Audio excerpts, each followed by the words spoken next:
Welcome back to the farm for another project. Here we are early spring in March and hanging out with all the sheep. We just have a whole bunch of little baby lambs out here. I don't know if you can see them all around me here. We've got 9 new lambs on the ground. So we just want to keep checking on them here before we start on today's project. So let's head inside the shop and let's get started. So this is going to be kind of a fun project. This is going to be the largest sign to date that I've made. So this is on order for a 32-inch round, and this is going to be for a farm sign. This is going to be a multi-leveled carve. They're going to have 3 different levels on this carve. Now I went ahead and glued this up the other day because nobody wants to watch glue up. That's just boring. So the first thing I need to do is take all this off, and then I'm going to rip these edges down so it'll at least fit on my workspace. Now I went a little bit wider than my table, so then I can just run screws in it to kind of hold it in place. And then we're going to do a leveling pass, which will do the entire circle so we know where our workspace is going to be. And then we'll go ahead and we're going to start carving this. And then we're going to do something a little different because this is going to be an outside sign. We're actually going to run some metal bars through the backside with epoxy and get some metal hooks to hang it so they can hang it from a sign. So let's get this taken apart and let's start carving.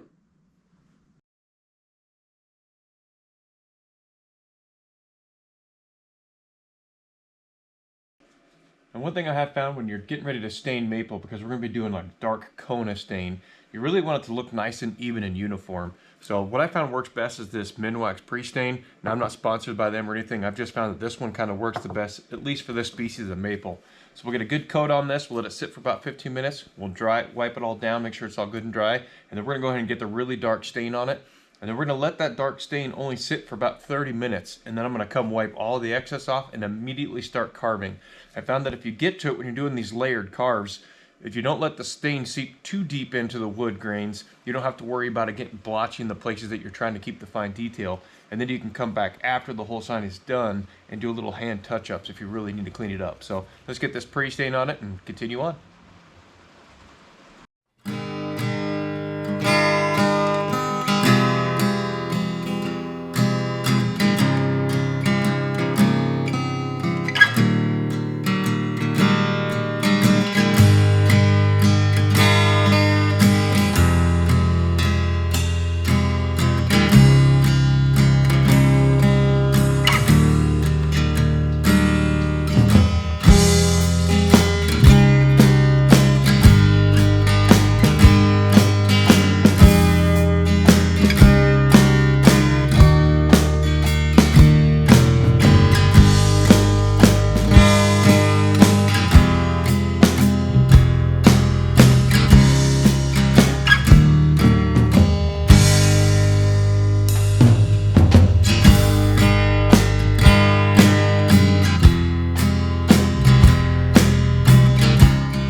All right, the last tool path just got done here. I still got some fuzzies to kind of clean up and some stuff here, but let's see if we can't lift this thing up, see how we look.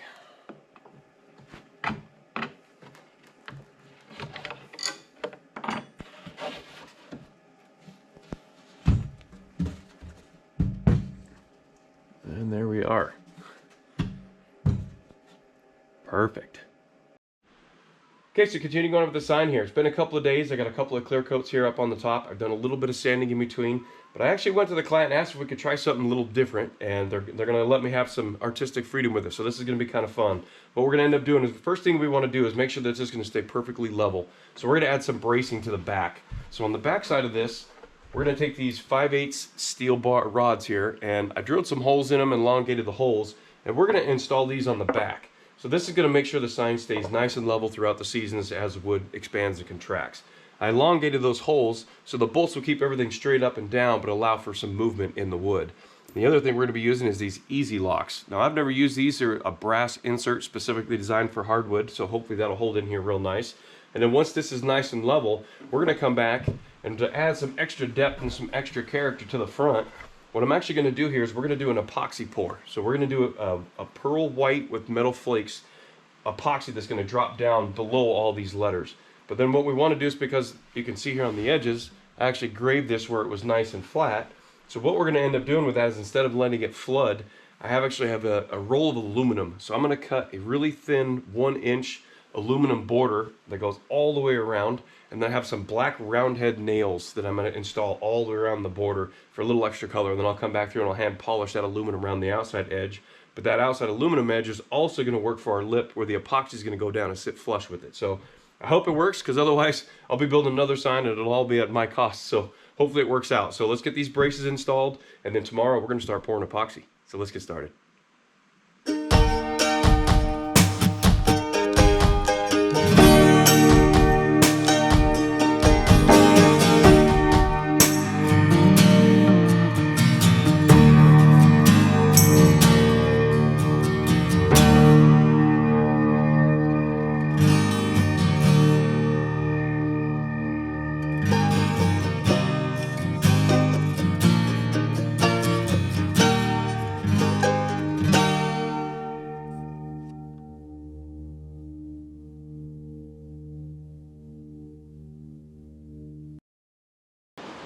Alright, well, that brace came on there real nice, so those leveled out. I've never used those easy locks. Those were pretty awesome. I'm probably going to keep a lot of those around for inventory for other stuff, because those really made this a lot more rigid. I'm really excited with that. So what we need to work on now is our aluminum flashing border. So this is the flashing we have here. So it's 12 inches, so we need to rip it down to 1 inch. So my plan is to just take a couple of scrap 1x4s, and I'm going to take them on both sides of this flashing, and I'm going to pinch it, and then I'm going to run my table saw and just use it kind of as a throwaway here to rip this down through. So I'm hoping that'll keep my edges nice and clean, since it's going to be pinched between the boards with just a couple of screws to hold it together. Now, if I remember right, to find the outer circumference of a circle is pi r squared, if I remember right.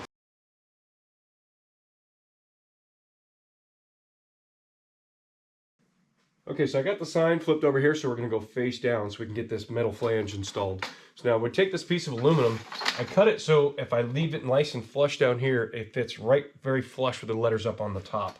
So that way I can just kind of keep it down here nice and tight. And then what I did is I got some of these kind of cool looking, now these are all black round-headed little nails, and that's what I want to put all the way around the border of the sign. I thought the black in contrast with the aluminum would look kind of nice. But what I want to do is I'm going to put a nice bead of silicone all the way around it. So hopefully as I kind of pull this nice and tight, some of that silicone will give me a little bit better waterproof seal, since this is going to be kind of like my dam for the epoxy.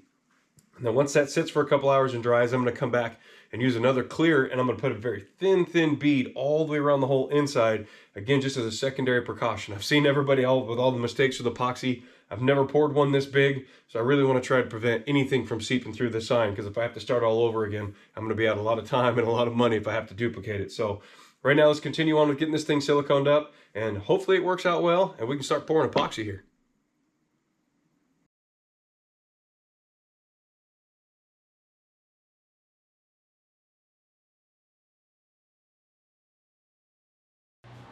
Alright, so it's been dry for about a couple hours now, so I really want to go ahead and get this epoxy poured, so we're going to go ahead and get started. Now, we had to come into my wife's craft room because my shop is not heated, and it's only about 42 degrees in there right now. I really want to make sure this epoxy has a good chance it's in a controlled climate. So we got a heater going, we got a fan going to kind of keep some air moving in here, so hopefully that'll help get this epoxy to set nice and clear.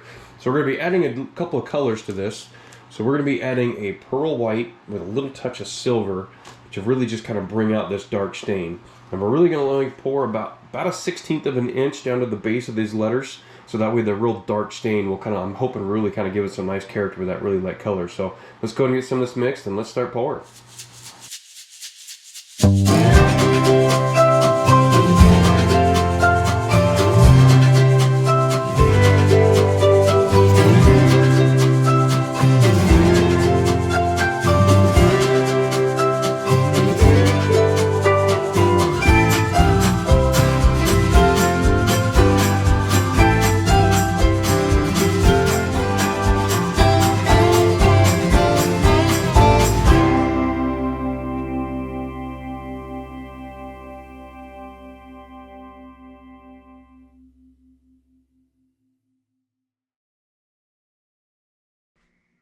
Well, it's been dry now for a little over 24 hours. I just came through and installed these hooks. So we have 2 on the top and 2 on the bottom. They want to kind of hang this with some kind of cables or something coming off all 4 sides. I think that's going to look kind of cool. Really happy with how the epoxy came out. That pearl white just gave just a little bit of depth to it, and I think it really brings out that dark stain on that carb. That turned out really, really great. The aluminum barrier held up perfect all the way around the border. I didn't have any spillage at all. All the epoxy stayed up on the top, which I was really excited about that, because I think that adds a little bit more character as well. I'm really happy with how this one turned out. Can't wait to see what we build next. Well, thanks for joining me for another video, guys. I hope you enjoyed it. If you did, feel free to give it a thumbs up. Feel free to share. If you have any questions or comments about this build or bits I used or how I went with everything, feel free to put those in the comment section. I'll do what I can to answer them for you. If you really enjoyed this video, you want to join me for all my other adventures, all my other projects, consider hitting that subscribe button. Again, thanks for watching, and I hope to see you around.